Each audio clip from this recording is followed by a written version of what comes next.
Welcome to the Smart Thinking Podcast. This is my dad, Ted.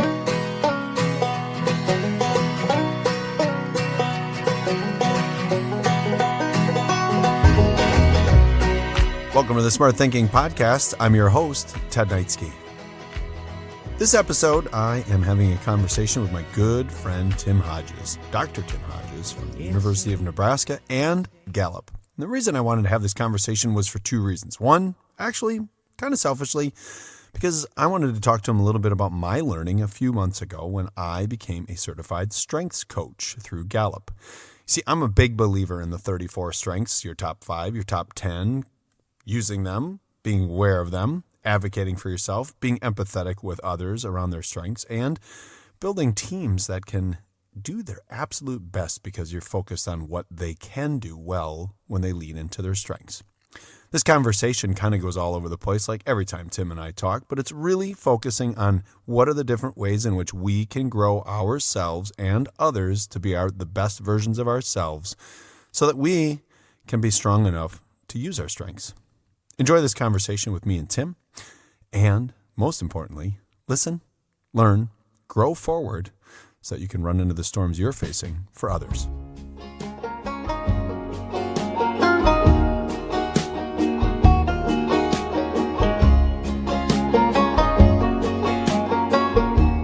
So welcome to the, I was going to say the Strength Finder podcast. Take two. Here we go. Welcome to the Smart Thinking Podcast. I'm your host, Ted Knightsky, and today I'm joined by my good friend, Dr. Tim Hodges from the University of Nebraska Strengths Finder. What is it? Institute, University? Strengths Institute. Strengths Institute. And Tim has joined me a few times in Wisconsin at different functions, and we've gotten to know each other and grow a friendship. And I wanted to have him on today again just to have our annual conversation of what's going on in his world and what new research he has. So Tim, welcome. Thanks, Ted. I appreciate it. It's good to be back. I looked and it was, I think, November, about a year ago, when we had our last check-in. So it's time. I appreciate the invitation. Yeah. Well, it's so much fun. So tell us a little bit about what you do professionally. I mean, last time we chatted, we kind of built around the one-room schoolhouse that you went to when you were a kid in Nebraska, but now professionally, like, what is your job advancing, strength-based leadership? Yeah. Well, I had a 20-year full-time career at Gallup right out of college, and that really led to kind of by accident. I wasn't looking for a job, but circumstances arose and there was a need to have someone fill a faculty role at the University of Nebraska in the Clifton Strengths Institute. And the circumstances were their friend of mine was dealing with medical issues and I had offered to help out. So I jumped in as kind of an accidental professor, got back to campus and really loved it, and taught classes for a year. And then that kind of morphed into the full-time position as executive director for the Institute, and then also as a management professor. Still work with Gallup on an occasional basis, especially during the summer and other kind of quiet times on campus. But, this in just a few weeks here, we'll be celebrating what would have been Don Clifton's 100th birthday. So Wow. 100 years ago, a guy was born on a sheep ranch in Butte, Nebraska, and went and served in the military, had a great beginning to his career in terms of service and education and things. But at some point, kind of around the 1970s, he had this idea about studying what's right with people, and started the company that became Gallup. And so there's a lot that's happened in the years since then. But the work we do on campus at UNL in the Clifton Strengths Institute is in a lot of ways kind of an extension of the work that Don started there when he was a student and a professor back in the 40s and 50s. That's wonderful. And Yeah. what types of courses and classes are you teaching at the university? Yeah. Well, we have a required introductory course called Introduction to Strengths that every student in the College of Business takes. So that's about 1,000 students a year, whether they like it or not. And some of them like it so much they take it twice because it's required. And if you don't pass the first time, you get to do it again. So I think they enjoy it more the first time. But no, it's really the intent of that class is to help people transition successfully from high school to college or from whatever was happening before into the College of Business and build their self-awareness. And with that course, they get 2 one-on-one coaching sessions with an upper class student that we've invested in. So it gives them a chance to get to know someone who's a little bit further down the path than them, and have a bit of a mentoring relationship. And so that's the main kind of flagship course. And then we teach additional courses through the graduate program as well as an undergraduate program for students interested in entrepreneurship and leadership. So it's, there's a mix of courses and then a lot of professional development with different offices, sports teams, administrators, folks all around campus are getting interested in this idea of strengths. And I think strengths is something that is so important because it's cross-generational. It helps build empathy. But I guess as a leader, what I appreciate about, the Strengths Finder and the tools that come along with it is that it provides me a pathway to support, others as leaders in their journey as buffaloes. And then most importantly, just as a person. And I love that you're doing it with 18 and 19-year-olds as they're entering the university. Can you just tell us a little, do you have any like quips or stories of kind of a young man or a young woman's kind of transition as they've learned to see what may have been viewed as deficits in their K-12 education to assets as young adults? That's a good question. I think a lot of, people come to college for different reasons and have different family educational culture. In the College of Business, it's a pretty common occurrence that a student would come in and say, I'm an accounting major. Why'd you choose accounting? Well, my dad's an accountant. Or maybe I'm a marketing major. Well, my mom's in marketing. And so a lot of times we choose our path based on what's familiar to us, which is often what our parents do. But in many cases, students, once they learn about who they are and how they're really naturally wired, what their potential or their talents are, it causes them to kind of look up and look around and see what other people do for a living. And if we can catch them early, and many of them obviously will stay in the desired field and they won't change their major and there's no identity crisis or anything. But for some of them, it gives them just a real clarity about, wow, I didn't even know that existed. And so that's one of the things we're really intentional about is getting them out of the classroom, go to the career fair. We bring interesting people into the classroom to help them understand what's the world of work really like and how might you fit into that, and what, where does something in the world that's important to you and your natural capacity, where do those kind of lines cross? That's kind of a good indicator of a calling. And I think one of the things, if people pay attention and, for listeners who have not done their Strength Finder, I think Tim will highly recommend it, as would I. All the cool kids are 31 million and more. All the cool kids. Yeah. I think it's just fascinating for the reflective point. Like I said, both of my kids, well, they will be taking it. They were gifted it for Christmas because I took your advice when you said you gave it to your wife for was it a birthday gift one year or something? Yeah, it was Christmas, but yeah. Christmas. Yeah. And, yeah. I just think it's such a powerful way for people to begin to navigate. And then, like I said, the self-advocacy that comes along when you say, listen, I'm strategic, futuristic, top 2, and I am not good in the purple zone. I'm not a detail person. I'm not a builder, like I'm a dreamer, and I'm certainly not a maintainer. But just creating that language with young people, especially going into college, so that they can kind of, steer themselves where they need to go to be able to maintain those strengths. Not that your lower 34 are weaknesses necessarily, as I've learned, they're kind of soft strengths, but to just kind of focus on those different pieces. So I think it's cool that you do that with young men and young women, and I just admire that. Thank you. Yeah, it's a privilege to get to be a part of that. And I might have shared last time we talked, but it's interesting, and I've admired it for years before I was even involved. And then being involved, I can see it up close, and I see the impact it can have. This year, one of those freshmen in college is one of my kids. So to see, and for him to have a coach who says, Dad, you'll never believe what Will taught me about, and he'll go off on his competition strength or his communication strength. And I want to say, where do you think Will learned all that? But the better answer is, wow, that's awesome. Way to go, Will. And so just to see from the parent standpoint, the conversations that are happening, and to know that there's some positive input that's going into his life at that, there's a tight window of time where there's a lot of identity formation that takes place. And I love that we can inject a good dose of realism and strengths into that window. Do you think that it's or not? Do you think? Tell me how helpful it is for uh the undergrads, the freshmen, to get coached by an upperclassman. That's got to be Mhm. awesome.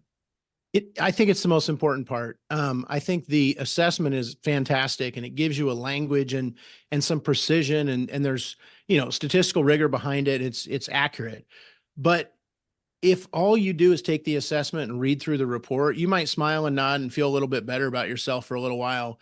But if you don't actually have a conversation with somebody in a meaningful way, I think so much of that just kind of stays locked up in the report.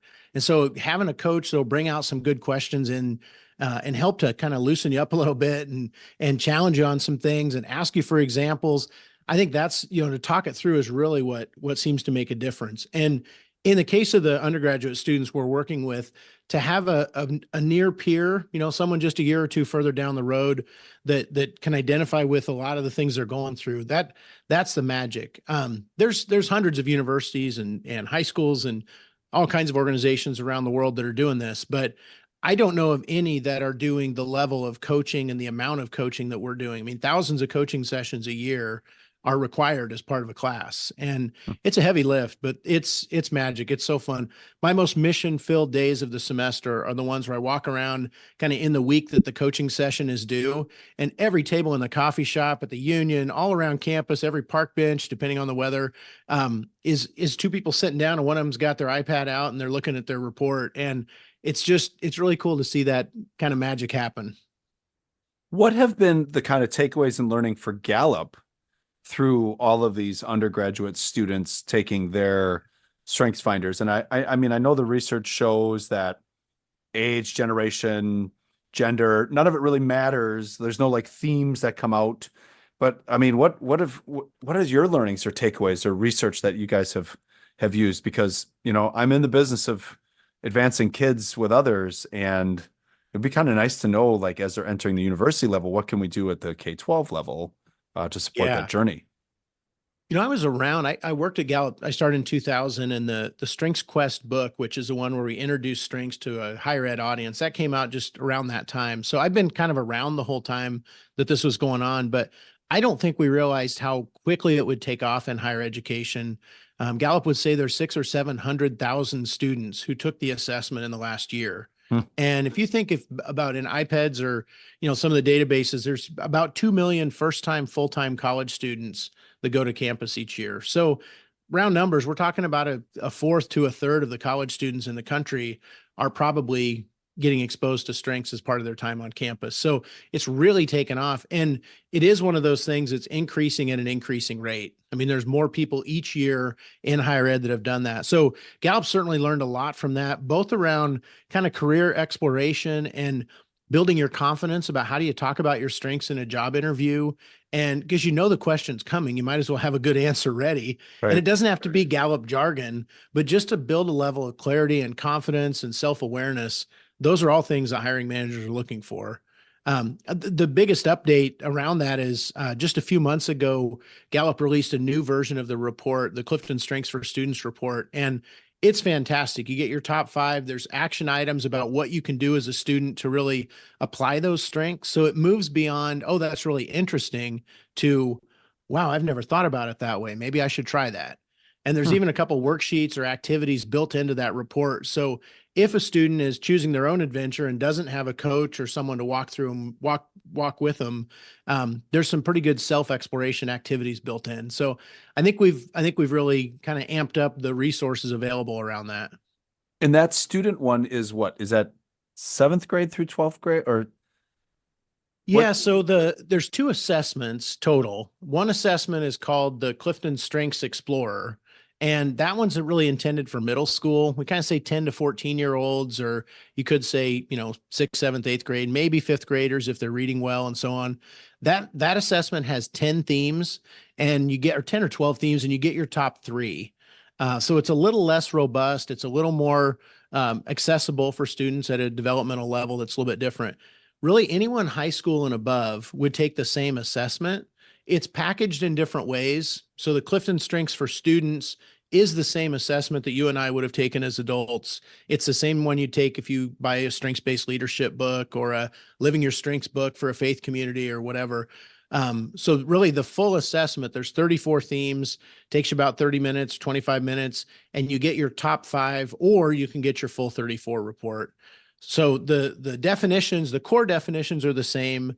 The survey assessment items are the same, but the reporting is more role specific for some of those key roles. So there's a report about leaders, managers, salespeople, students.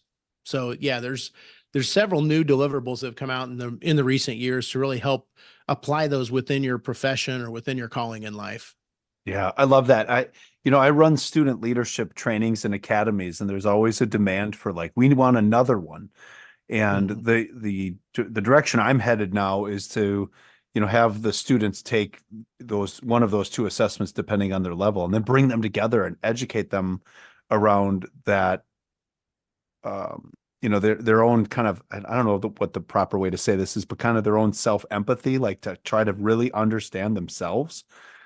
So that they can have the tools and language to advocate for themselves. Because again, like I started out the questioning, I think one of the things that fascinates me about Nebraska's approach is it positions young men and women to see what others may have gone after them for as an asset instead of a deficit. Because like my top 5, and I'm going to ask you your top 5. So mine are strategic, futuristic, activator, positivity, and learner. And, then when I go into my 10 and then my 16 and then my 34, I just get really excited because there's just so many parallels there. But like, when I learned in my late 20s, those different pieces, like my activator, futuristic, strategic, like always trying to do new stuff, totally made sense to me when I started to read about those pieces. And then when I started to get coached around them.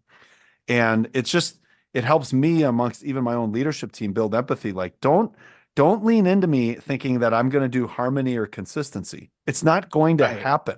That's right. That's on a strengths report of 34. That's number 50 and 58. Like they're not even, it's not even a soft strength. You can appreciate it in others is how we like to say it. Yeah. Yeah. Well, what I do is I need it in others. Yeah. Right. Yeah. So like if I want to get to my strategic or futuristic vision, I need people around me who are purple to come in and say like, all right, 1, 2, 0 triangle. And that's how we can get this done, Theodore, and slow down. How do you use your strengths? And what are your top 5? Yeah. Well, and when you mentioned the color purple or things, you're referring to those theme domains. So for those who aren't familiar, there's 4 different domains that the themes are arranged in. It's not a perfect statistical sort or anything, but it's a conceptual way to organize the themes into categories.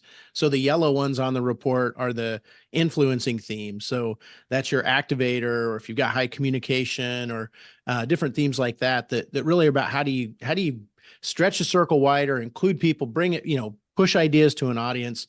There's the relationship building themes, are the ones that are colored blue on the report. Those are about how do you build those relationships and kind of become the glue for your team, and in lots of different ways, whether it be through your developer or your includer or your empathy, your relator. Then the executing is the purple themes. Those are the ones that apparently were left out in the factory when they were building you. But that's about how do you get things done? Now, you obviously get things done. You have to, but you probably get things done by being curious about it and influencing other people and making a commitment to someone who matters to you and then following through on that commitment. But those executing themes, the achiever theme, and some of those are really about how do you just wake up and leave the cave and kill something and drag it home, that accomplishment that really fuels you. And then the 4th category are the green ones. Those are the strategic thinking themes. So that's the ideation, the intellection, the futuristic. Some of those themes are really strategic is one of those. So how do you think about and process information?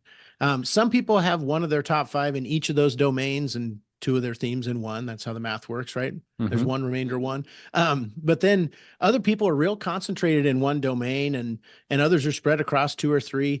There's no science that says it's better to be spread across or it's better to be concentrated in one domain. The science says it's better to know who you are and act like it. And if you're real concentrated in one area, to own that and to appreciate that that's not the only way to success. So surround yourself with people who are great complementary partners. And if you're spread across all four, same thing. Use what you have and supplement in the areas you don't. So my top five, I have maximizer, relator, belief, woo, and positivity.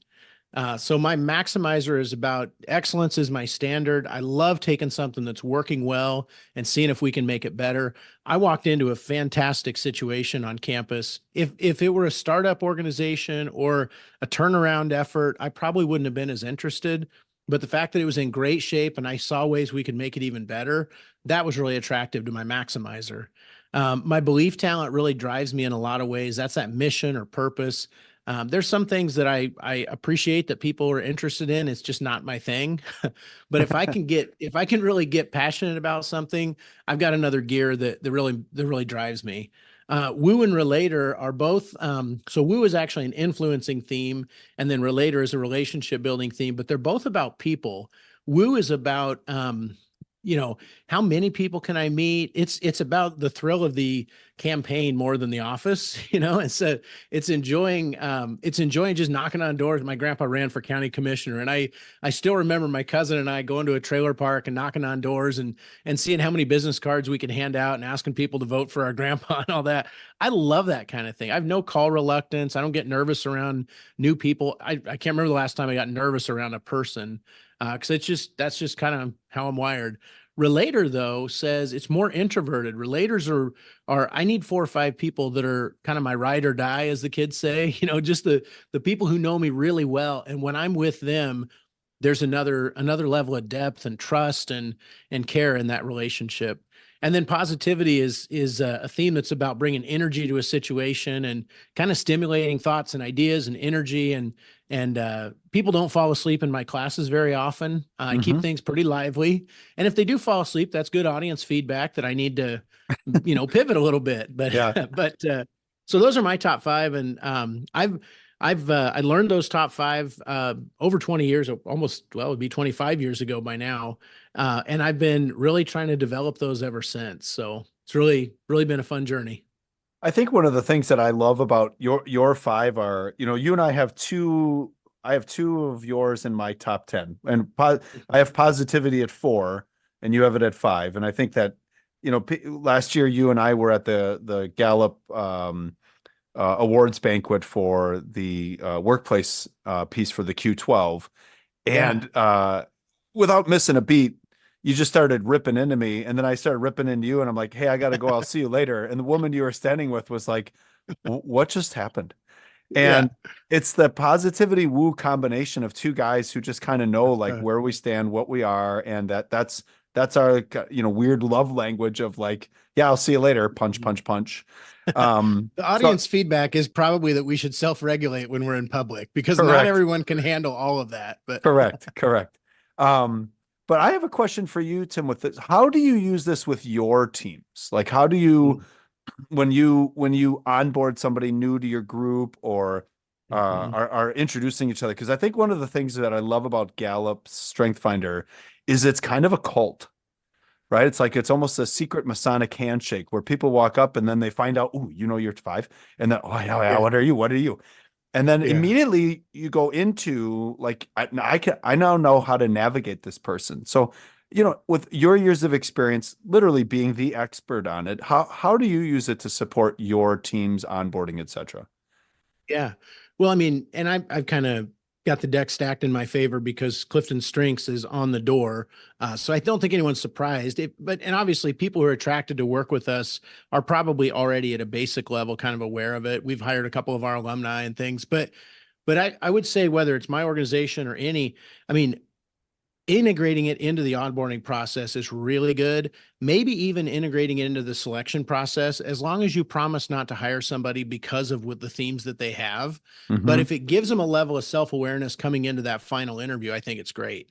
But it's not validated for selection purposes, but self-awareness is a gift. And if you can go in and say, here's what my top themes are and what are yours if you're the hiring manager, and how might we work together? But the caution I would have, I was just in Atlanta with the school district a couple of days ago, and they're doing some onboarding with new employees, taking the assessment. But I cautioned them. I said, if you're going to give everybody a code when they get there, now that they know you know those things about them, you need to be willing and ready to adjust your style accordingly. Because if I know you lead with a lot of intellection and analytical and, you know, discipline, and I just walk in every morning with a new surprise, that's not leading well, right? Because Correct. people with those themes would rather have some advanced notice and some space to think, and they're going to get to the right answer, but there's a different pace there. But if I force my activator or my positivity on them, it can feel like too much too soon. So I need to individualize to each of my team members based on the strengths that they have. So I always say, if you're going to give them a code, great, but make sure you're going to be willing to have a conversation with them and adjust your style to fit the best of who they are, or else it just feels like another box checking activity, and it doesn't feel authentic that way. So I think you've got to be willing to really go there if you're going to go there. I love that. And so I have in the last 2 years run a few like executive retreats where we've literally locked ourselves in a cabin in the woods around a fireplace. And I start all of them with everyone bringing their 34 report. And we spend 4 hours, groups of 5, 6, and we start at number 5 and everybody reads their number 5. And then they go into the detail on it. And this is who I am. And this is what you can expect. And these are my blind spots. And, at the end of each time, I ask everybody 2 questions. How can we support you when you're in your strength? And then to what you just said, the second question I ask is, what do you need us to do differently to support you in your strength?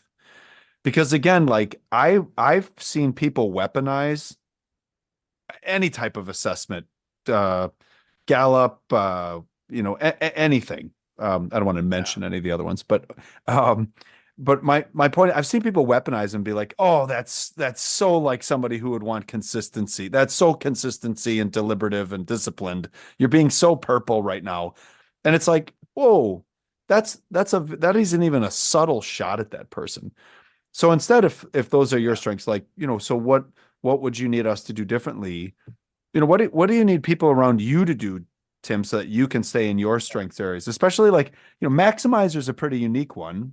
Well, it's not that unique, but I don't think that's a popular like top 10 for a lot of people. So like Clifton and I both have it, so it must be the right answer. But yeah. Oh, okay. Yeah. You and the founder. Right. No, but yeah, in a case like maximizer, I mean, it used to be called perfectionist. It used to be called lots of things before we had this language. So I need to know that sometimes I just need to ship the work. I may not have time for one more draft. And so sometimes I work better with a deadline, because otherwise, I mean, we're about to start a semester and I'm tweaking a course syllabus, and I don't really want to publish the site yet because I might have another idea tonight that I want to integrate before I publish it, right? So sometimes maximizer is about how much better can it be? And I need to hear from some people, hey, it's good enough. In fact, it's way better than good enough.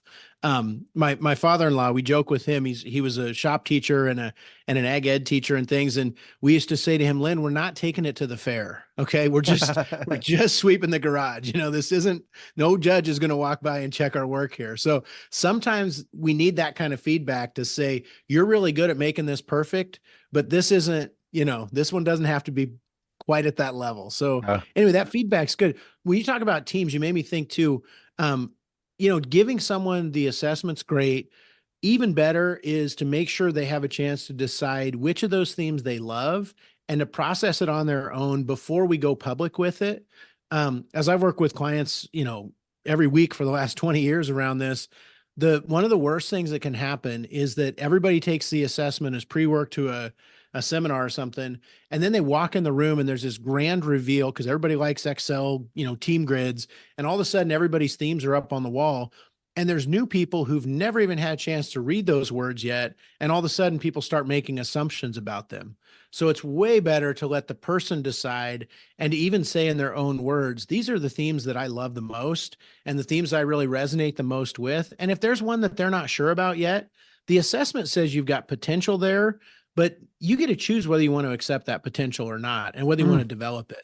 So I think there's a really important, and this is hard for you and I who both have activator pretty high, there's times where we need to slow down and give the person a chance to think about it before we just kind of do this everybody's exposed and here, this is the end all be all. Cause there's times where people want to kind of hold off on one of those themes, and that's important information for us too.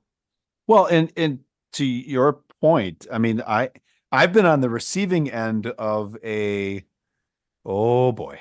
Because one strategic, 2 futuristic, 3 activator, 4 positivity, 5 learner, and then you get into my 10 and it's belief, individualization, woo, communication, ideation. If I get an idea and an audience, this happens to me a lot, and a microphone, yeah, and a microphone, but like people will like, yeah, let's do it, and then they leave. Yeah, and this was common when I was a superintendent. The next day, a principal would like come to my office like, hey, you got a minute? I know I committed to this yesterday, but after I thought about it, and it was like, that's where I need people around me to recognize that they have permission. And this is the fun part of the strengths ability to facilitate these conversations, to step in and say like, let's slow this down. And how a lot of my team manages it is like, can we hear your ideas in advance? Because the other thing is I will lose steam on my ideas because I'll get a new one. Right? Yeah, shiny object syndrome. Yeah. Correct. Yeah. So Tim, one of the other things I wanted to know about and then I want to move into engagement a little bit with the Strength Finder piece is, over your lifetime, you said you took it 20 years ago in 2000. How has yours changed? Mm-hmm. Well, I actually haven't retaken the assessment in that entire time. It would be hard for me to retake it because I helped on the technical report where we talked about the structure of the assessment and what items load into what themes and all that. So it would be really difficult for me to answer the question how I really feel, because I would see an item and I would say, oh yeah, that's a learner. Yeah, I have learner, so I'll pick that item. I mean, in my mind, it would. Yeah, I mean, this sounds arrogant. I don't mean it that way, but I know too much to take the assessment. It's like if you designed the SAT or ACT, you kind of know what the answers are already. So, so for me, it hasn't been a productive, exercise. I don't think it would be to retake the assessment. But what I have done and what I really recommend when people say, should I retake it? We used to say you really don't need to, because statistically it's got real high test retest reliability. But people would say, well, I just want to know if it's changed. Well, that's fine. Go ahead. It's, $20, $25 for another code. If you're just curious, go take it again. That's fine. But for about the same money as buying another code, you can upgrade to your full 34. And I think that's a better use of the money and probably better developmentally, because what really happens is it's not like we have 5 themes and then it falls off a cliff and we don't have any of the others. Right. I mean, most of us operate out of 8 or 10 or 12 themes on a pretty consistent basis. And usually what happens when people take it multiple times, their top 10 might change a little bit, but mostly they shuffle around. So number 2 becomes number 5 and number 3 becomes number 8. Number, 6 jumps up into your top 5 and you act like a lot of things have changed. In reality, you're just shuffling the strong themes that are already up at the top. And then the middle ones kind of shuffle around and the bottom ones shuffle around. But for me, developmentally, I mean, I'll go back and read through that full 34 report at least a couple times a year. I always do it at the beginning of the year, like January, and then at the beginning of the semester as an educator. That's almost as much of a new year as January. And I notice, I mean, I helped write the darn report and I still notice words I didn't even think about before. Because even though the words on the page haven't changed in the 20 or 25 years since I took it, everything about me, around me and in, everything else has changed. So I'll go back and I'll notice themes that, number 7 that I didn't even notice last time I went through it, or a certain theme really feels relevant right now where I haven't really tapped into that one too much before. So I think it's just that continual exploration. It bothers me when people say, oh yeah, we did strengths a few years ago. Everybody got an assessment and we had workshops and it was great, but they haven't done anything with it in a few years. Well, it ought to be, I mean, and yes, about my team twice a year, we do a kind of retreat with the few of us that are core on our team. And I'll ask them as pre-work, I'll say, read through your report. And I want you to bring a couple of new insights as you go through it this time, that we should know about you. And we all know each other really well, but that exercise has been helpful. So just so we don't treat it as a check off the box activity, and you may not need to retake the assessment. You can if you want to, but you definitely need to reread the report and talk about it in the context of what are the relationships in your life? What are the projects you're working on? What are your dreams? All those kind of things. All those kind of things around us change. So even if the themes don't change, they'll be expressed in new ways. I love that because and I'm evidence for it. So I took it at a previous employer, lost my login, but had the paper copy, and then thought, the heck with it, I'll just retake it, and then I'll do the 34. And basically, all that happened was it was like my 10 Scrabble letters just got moved around a little bit in front of me. My top Yeah. four stayed the exact same. Communication dropped down 3, and learner bumped into 4, but it was the same top 10. And Yeah. I remember a long time ago, and maybe you can speak to this. I thought you used to get like, if your number one was strategic, it would show like you had a 81% match on strategic, and then you had a 80% match on future. Am I accurate in that memory? Yeah. One of the early iterations of the report did include that. Yeah. Yeah. And that's why I think what's important for people to understand is like when you get your 10 or 12 or wherever you look, they could be very tight in alignment. And that's why I really like, and I'm stealing this, or may I apply this? I think you paid for it. No, go ahead. No, but you're like, which one do you love? Like, where do you find your heart Yeah. going to? Because I just finished my certificate for Strength Finder coaching and training. And there was a gentleman in there, a good friend of mine, actually, who I kind of got to go in the training with us, Steve, and he had a Ranger in his top 5, and he really struggled with it.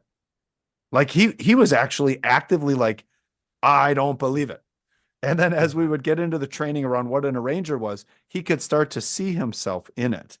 And it was just interesting because I like your language of like, which ones do you love? If you don't see the strength in yourself, then geez Louise, don't spend any time on it.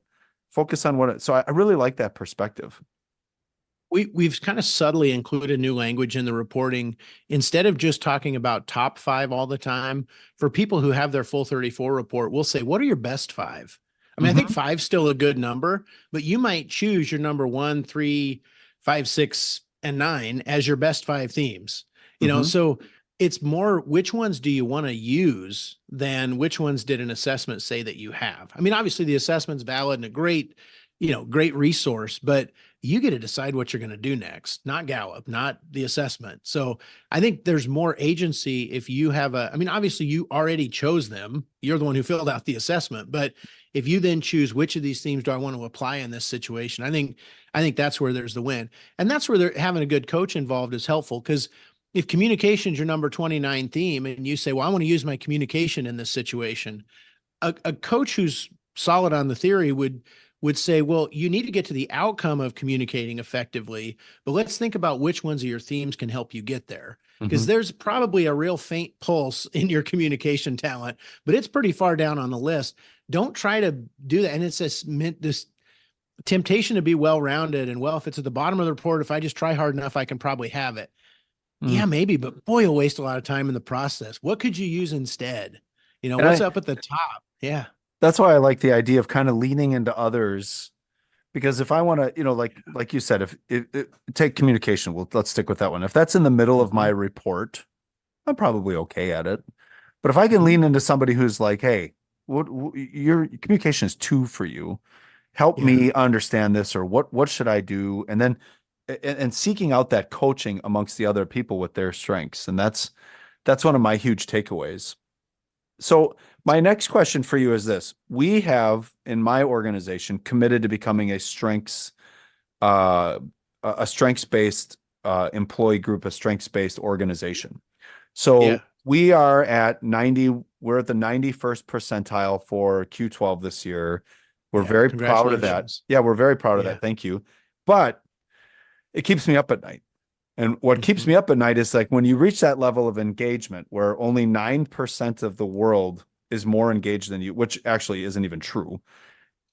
How do you sustain that? And our next iteration is we're going to quarterly coach around our strengths. We already do one-on-one coaching every month, but now we're going to do 4 times a year, getting into your strengths. We've invested into 14 people out of our 200 employees to get strengths training.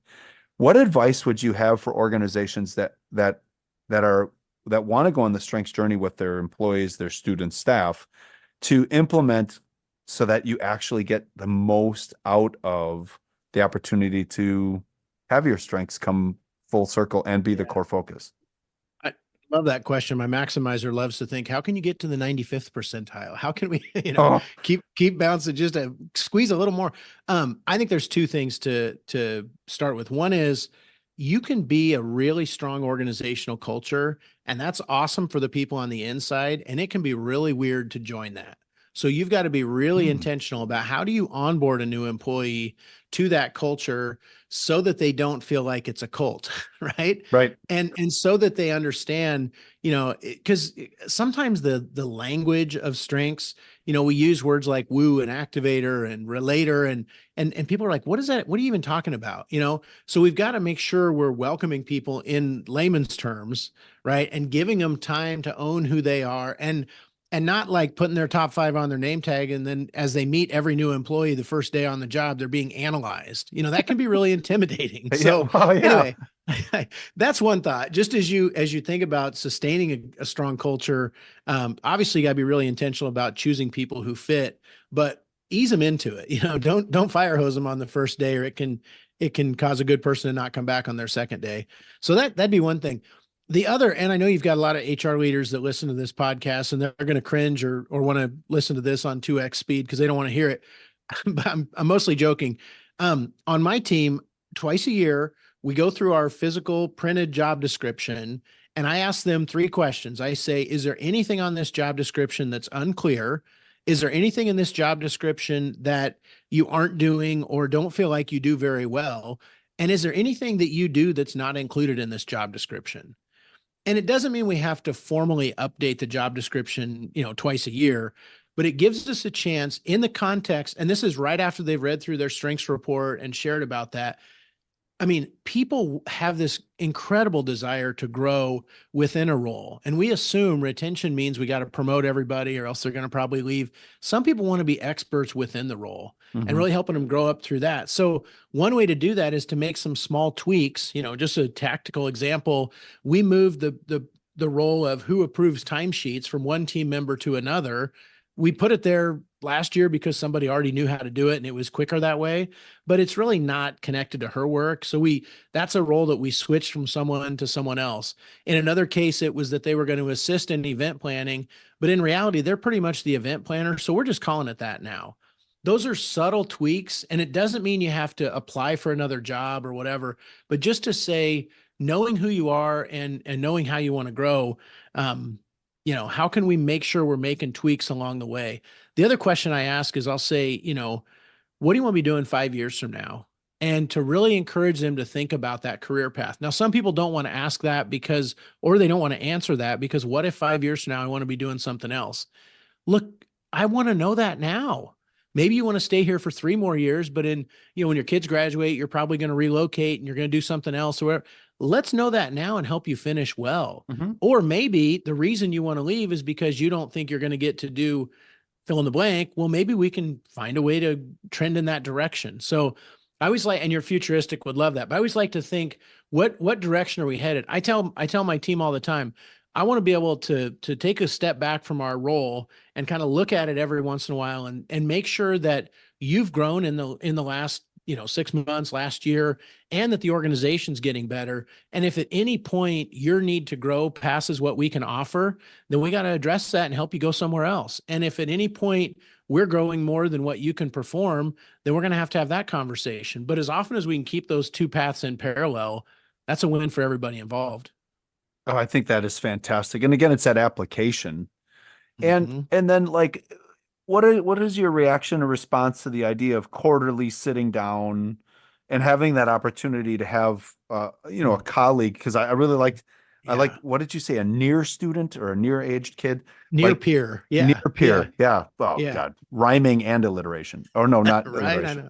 But what advice would you give organizations that are moving in that direction where they're investing in that specific coaching around? Because I like your reflective questions. We're gonna use those. But like what other advice would you have for that experience or that process? Well, I would say, especially an organization like yours that you're building, Ted, where you've got a couple hundred people who are strengths aware, come up with a few questions, pair people up, and give them a chance to talk through their own strengths. I mean, whether it's, which of your strengths do you use in your role most? I mean, come up with a handful of questions and create space at those quarterly times for them. Maybe do a couple rotations for them to have a strengths-based conversation with someone else. I started at Gallup right at the time when they published two big books. One was called First Break All the Rules. That was the employee engagement book. And one was called Now Discover Your Strengths. That was the strengths introduction. And they were published a couple years apart. I think a win going back, we would have sold less books if I were in charge, but that would have been one book. The idea originally was coaches will be great at the strengths part, managers will be great at the engagement part. I think the win is managers are great at the coaching and engagement part, and to integrate that in. So the more you can create people's capacity to have coaching conversations with each other, even if you're not in the room or their manager's not, so it's not just this top down, you can't talk about strengths unless you got a coach. You're creating the capacity to have those conversations anyway. And that's when you'll know you've really become a strengths-based organization, is when it's happening organically, even when it's not on the agenda. And people are having these meaningful conversations and you overhear things. It's like, okay, that was good. Yeah.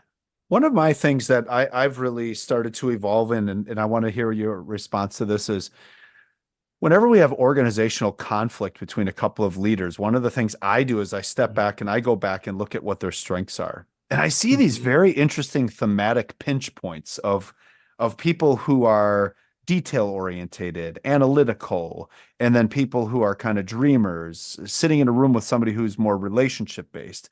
And what I've now started, it's almost like I've got a whole new worldview, because I see like someone who's really strong with relationships, advocating for like the emotions and the feelings and the overall, they're kind of the heart-driven leader. And then I've got someone over there going, but we have to do this and it's going to save money. And I'll stop him and I'll be like, first of all, I just want to recognize I am loving this conflict because we're all operating from our strengths. Now we have to figure out a way to bridge your need for evidence and your need for care and concern and your need for us to move forward, and how we're going to do that. And it's just this polite pause.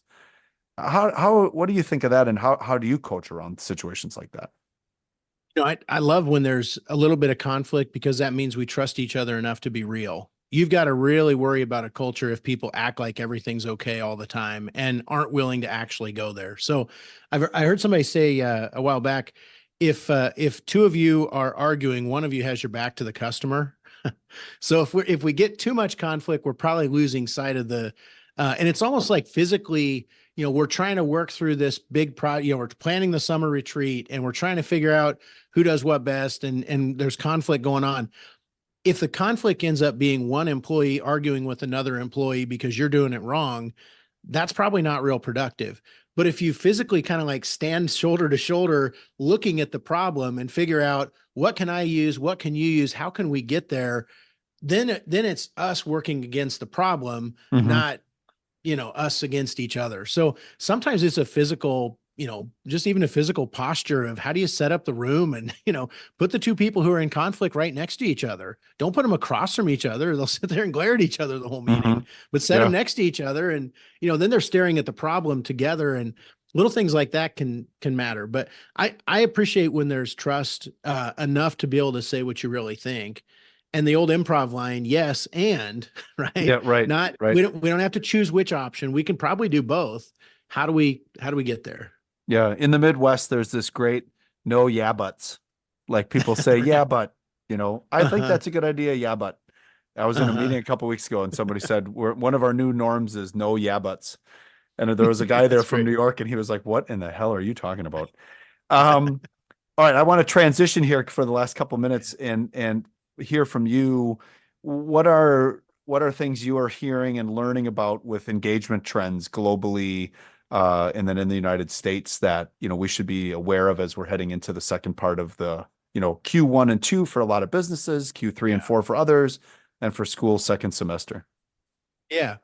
Well, the definition of engagement is how involved with and enthusiastic and committed you are towards your work or your school or whatever it is you're hoping to be engaged about. And Gallup's got 12 famous questions that you can find easily online, learn more about that. But when we look at the data, there's engaged, not engaged, and actively disengaged employees. The stats behind the algorithm behind those 12 questions kind of helps people get into one of those categories. The numbers haven't changed a lot. So when you ask about trends, roughly a third of U.S. employees are engaged at work. I think it went down 1% or 2% over the last 12 months. In the world, it's about 23%, which is up 1% or 2%. So more engaged in the U.S. than most places in the world. But it's roughly a third engaged, about half not engaged, and then 15, 17%, 18% actively disengaged. And so the stats in that way haven't changed a lot. But it did now, and I would have been completely wrong about this. When the pandemic came on, I would have assumed engagement went down because everything else seemed to get a little bit worse. Actually, there was a rallying effect early in the pandemic, and engagement kind of spiked in the short term. But then it kind of, as the pandemic dragged on, it kind of eroded and dropped down a little bit before below the pre-pandemic baseline. It's pretty much back to where it was back in 2020. That's the macro trend. Individual organizations, the more effort you put into building a great workplace, the more that effort is rewarded in the engagement results, and more importantly, in the performance. So I don't want to say nobody's gotten better, but when we do our polling data, that's a random sample and things like that, it hasn't moved a lot. It was trending slightly up, and then a little hiccup at the pandemic. And we're still just about a third. So still plenty of people are something less than engaged in their job. Yeah, go ahead. No, go ahead, Tim. Well, I was gonna say the other big takeaway though is we've looked at pandemic, remote work, all kinds of different changes that have been kind of in our face in the last 5 years or so. We've realized that while the 12 questions are incredibly important, they're not the end all be all. And so we've looked at what other issues are there beyond the 12 core questions, in addition to, not in place of, and we're so creative, we call it the Q12 plus. So it's the Q12, the core set of items, but then we added 4 additional items that I think help capture. Not every organization does it, it's not required, but we know diversity, equity, inclusion are an issue that needs to be addressed. And the cleanest way of asking in one question about that issue is, at work, are you treated with respect? If respect is in place, a lot of the other issues solve themselves. There's obviously an issue around burnout and mental health. We ask a question: my organization cares about my well-being. Really important. If people can say yes to that, game changer. Then there's a question around kind of the coaching habit. The Gallup book Culture Shock that came out just after the pandemic. The biggest takeaway from that was that if each of us as managers would have a meaningful conversation with each of our employees every 7 days, it would really change things. So we added a question: I've received meaningful feedback in the last week, which kind of captures that manager relationship, some recognition, and that's important. And then the last one is around customer. We've kind of lost sight of customers. We've gotten real transactional, and some of the marketplace relationships have thinned out a little bit, and we know that's not sustainable. So we added a question: does your organization always deliver on the promises you make to your customers? Which forces you to have a conversation about who is our customer and what promises do we make to them, and are we actually delivering on those? So the Q12 is still incredibly important. Over 50 million employees around the world, more than 200 countries where the Q12 has been rolled out. I didn't even know there were 200 countries, but apparently there's at least that many. So it's still really, there's a lot of work to be done with that core set of questions, but I think the new questions bring up some additional topics that some organizations want to really dig into. While we got them on the line, we ask them those too. Well, first, I'm going to send you a globe.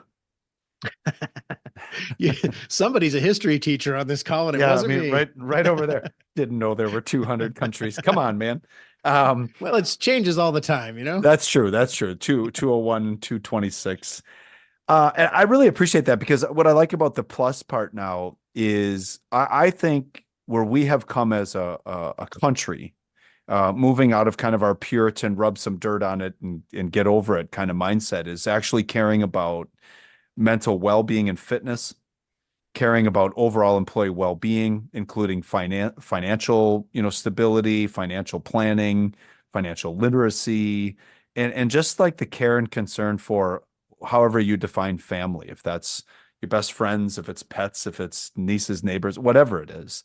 And I think that's going to be the big differentiator for employers as we continue to have a declining population, less competition for positions, and more competition for employers for talent.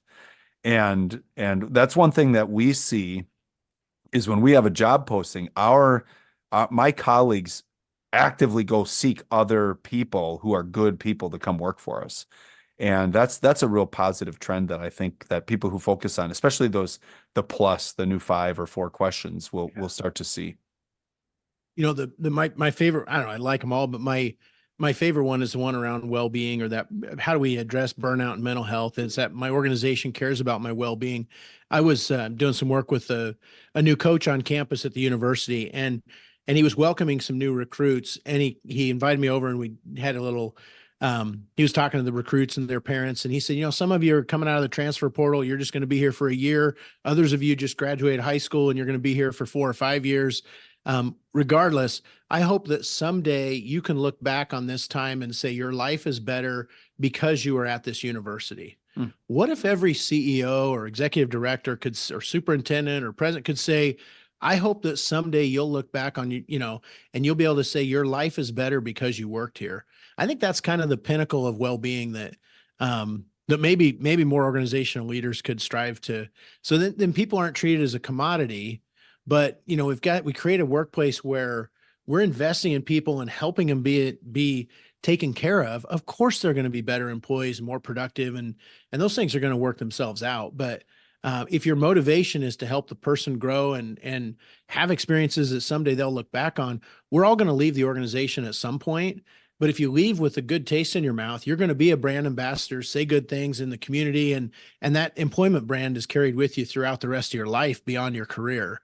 So I think there's a ton of potential there that we're just scratching the surface on, and we do a whole podcast about well-being sometime. But I think and I'm not the only expert about it. I mean, I've studied a lot, but there's another level of organizational performance there if we're willing to go there.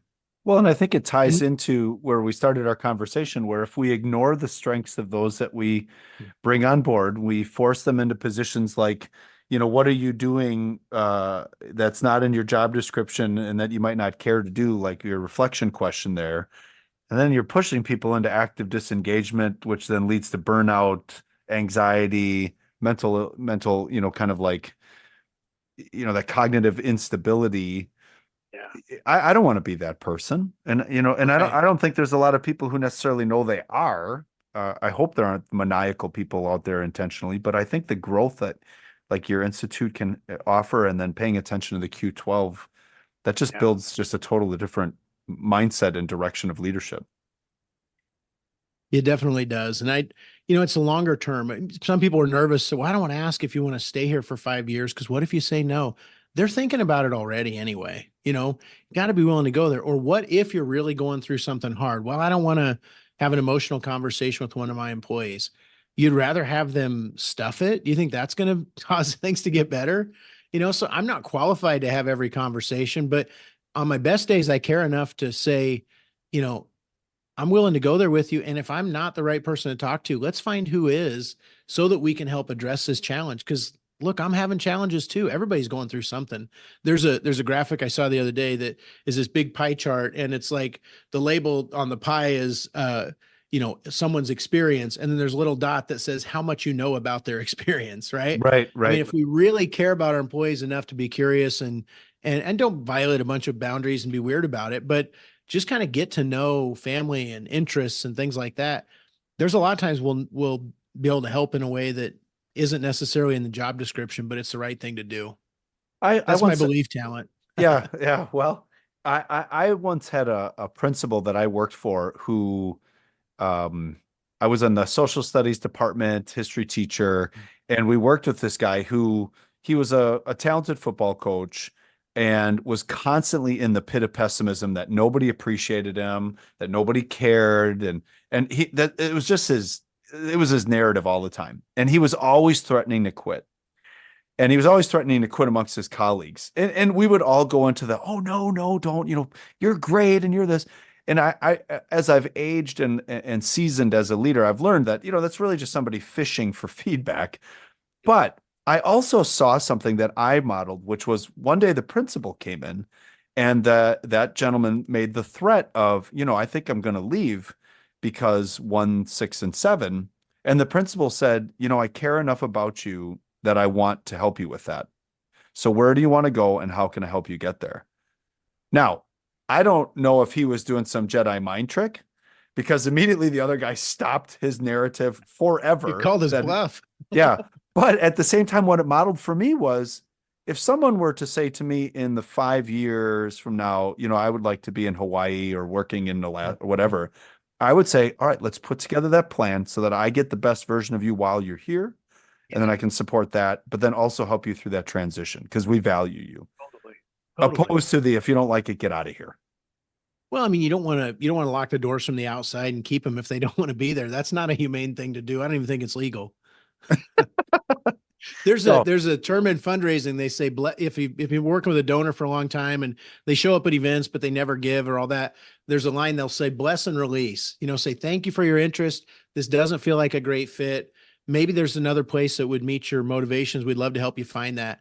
And again, some people just, if they're groveling for compliments by threatening to leave, that's a deeper issue around recognition and not feeling seen that needs to be addressed. That's not really a threat, but if you tolerate that too much, it lowers everybody's expectations. Yeah, that's active disengagement. That's somebody who's working in their soft strengths.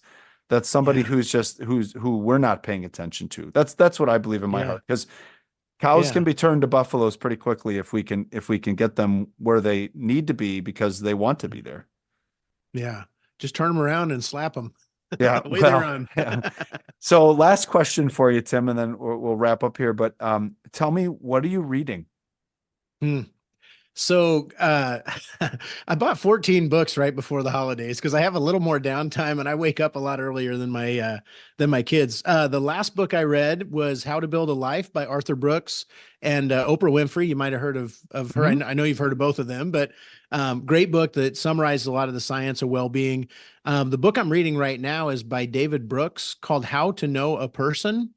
I've read a lot of David Brooks's books over the years and columns and things, and he's just a great thinker around a lot of important issues. But this How to Know a Person, I'm about halfway through it and am loving it. So those are two that in the last week.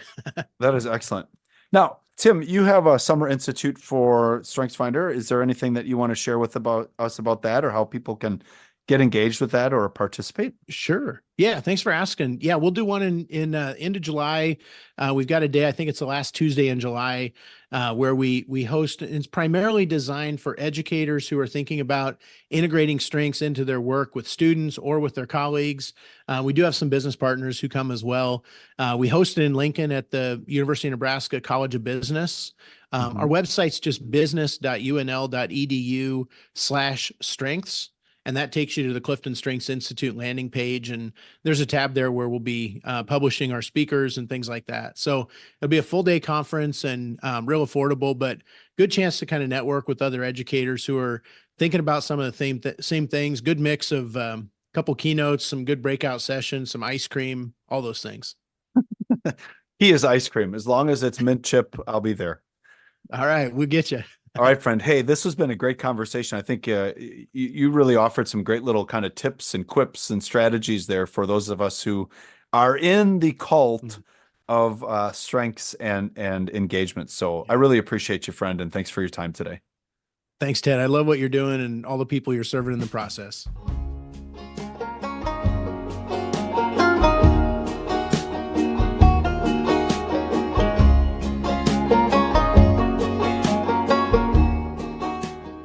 So let's do some smart thinking.